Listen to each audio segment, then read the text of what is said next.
Hi, everybody. It's Mark Smith and Larry Taylor with the Larry and Mark show. Um, we have a really painful, heavy topic to tackle today.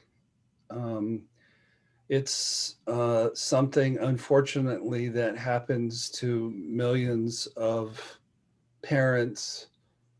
I already had a meeting this morning centered around a parent Mm. who experienced this, but I'll let Larry tell the story. Larry, you had a beautiful, vibrant 15-year-old son named Elliot. Mhm. Uh, Tell us all about Elliot. What made him Elliot? Yeah, he was a beautiful, unique person, and I guess everybody is in their own ways. Um, Elliot was brilliant, far smarter than I am. We noticed it first when he was preschool, and uh, he just taught himself to read, and he was reading long, complicated books and comprehending them. We noticed that, for instance, I had a watch that I accidentally dropped off a balcony, and it shattered into a gazillion pieces um, on the cement below. And he asked if he could have it, and the next day it was working. He put it all back together again. Um, he learned He put extremely. the watch all back together again, and it worked. Yeah, yeah, oh yeah. Yeah, yeah. And he was adventurous. Elliot was uh, he didn't seem to have any of what I would consider to be natural healthy fear. He loved to free climb, and you know you know what I mean, climbing straight up rock surfaces. Free climbing means that you're doing it um, without the aid of any kinds of safety devices other than your hands and fingers. And he loved to do that, and he'd take off and do it by himself. He loved to ski. We lived in Colorado, and the first time he ever went skiing, he was just a little guy.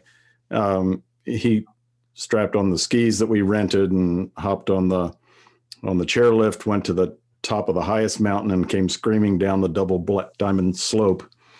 Got to the bottom, had no idea how to stop, and so he just kind of crashed into a big ball. And It had then the he going down part, but not the stopping part. yeah, yeah, and I mean, he came all the way down the hill, which is amazing. Then he hopped up and got back on the gondola and went back to the top and did it again. Do it again. Um, so yeah, he was. Yeah, and when a friend of ours recommended that we have him tested, and his IQ was off the charts, and it scared me. I thought, what do you do with a child like this? And the school district had no idea what to do with him. At that time, Colorado Springs didn't have any gifted and talented program. We were able to. I was able to join with some other parents and professionals and help start one eventually, but there wasn't anything for him. They didn't know what to do, so they had him skipping grades and taking, going over to this high school to take Latin, and in this other high school, and he was screaming through all pre-calculus mathematics. He did that in about a year and a half, 2 years, all of it. And he wanted to be he didn't know what he wanted to be, but he was interested in like medical engineering, in inventing mechanical things that operate on people and help people, all that kind of stuff. So yeah, that's to answer your question. That's Okay. that's kind of who he was, and he was our oldest. He had 3 younger siblings. Yeah. So tell us the story of that day and what happened and what you felt. Because Mm. I think so many other parents have experienced it. They might find some comfort and solace in a fellow sufferer, but what happened? Um, well, uh, to jump right to the point, he committed suicide, um, and there was none of us saw that coming. Um, we were not able to, most people that commit suicide, there's a history of depression or mental illness, or maybe involvement in some sort of addiction kinds of things, or um, confusion about gender. That happens a lot. But with Elliot, we didn't see it coming. No one saw it coming. It was, and this is something I've, as you know, Mark, I've struggled with, and I don't have any answers for this part, but it was my birthday, and normally on my birthday we, as a family, would have a special dinner at home, and a few gifts, that kind of thing. Kids sing happy birthday to you. I was working as a family therapist in a group about 30 minutes drive from where we lived. And I was at my desk, and I got a call from Elliot. And he said that he had overslept and he missed the bus to school. And, he was a straight A student. I mean, missing a day of school wasn't any big deal academically. So I told him that, there was an old vehicle there that he could drive to school if he wanted to. Or if he wanted to stay home, that was fine with me too.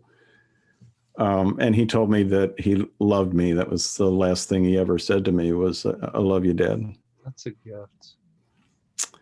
Yeah. About 2 hours later, I got another phone call from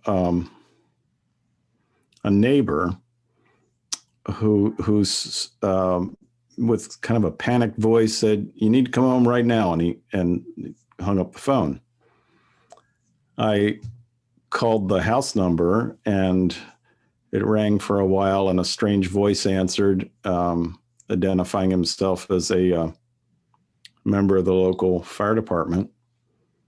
And I asked what had happened, and he very professionally, matter-of-factly said, "I can't give you any information, sir." And I yelled at him. I remember I screamed. I said, "Well, give me a break. I'm 30 minutes away. I got this phone call. What in the world's going on?" And he said, "All I can tell you, sir, is that we have one person down and you should come home right away." So I knew something horrible had happened, but I didn't know what, and I didn't know to whom. And I had this overwhelming feeling of,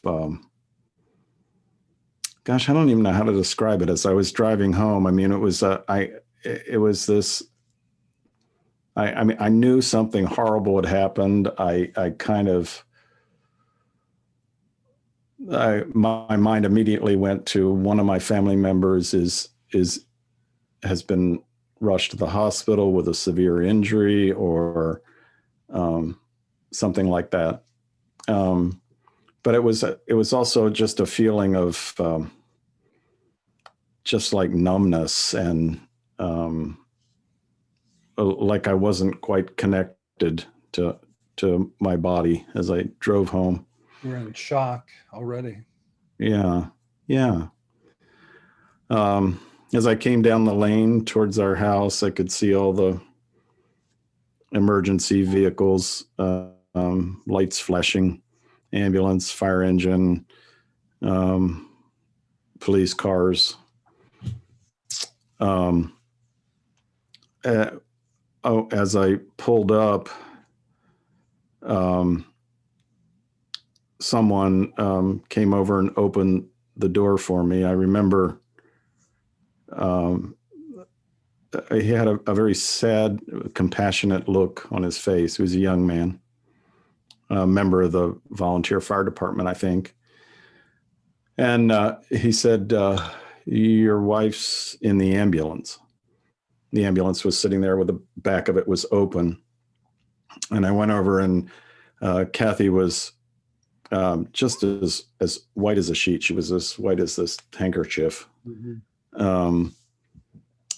And a friend of ours who's also a paramedic, also part of the volunteer fire department, was sitting next to her, had his arm around her shoulder, and he was holding oxygen over her mouth. As I stepped in, I climbed up into the ambulance. The two of them were sitting on the gurney. And I stepped in, and he took the oxygen down, and she looked at me with tears streaming down her face, and she said, it's Elliot. He's dead. And I think the first thing I remember saying was, what happened? This was just, that had never crossed my mind as I was driving home. The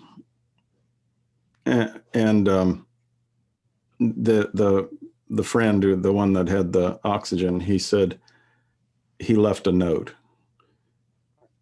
And I said, suicide? I couldn't believe it. This is a kid that he was on the varsity wrestling team. He had a steady girlfriend. He was a straight A student. He had friends at school. Was not depressed.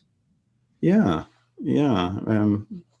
Showed no signs of this at all. So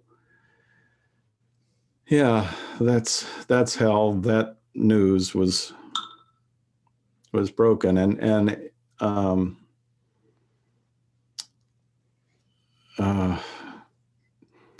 I guess my next a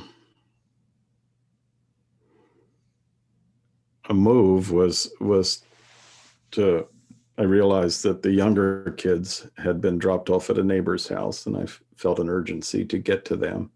Sure.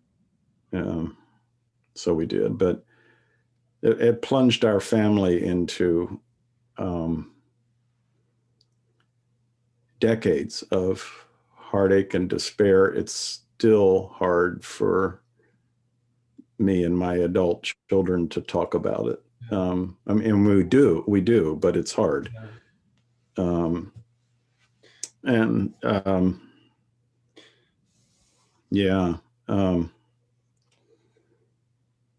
You don't, it sounds like a cliche, but it's true. You don't ever get over the death of a child. Yeah.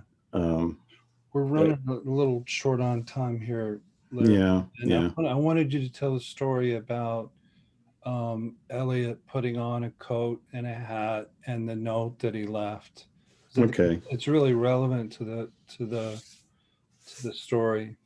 Yeah. Thank you for reminding me of that. So yeah, when we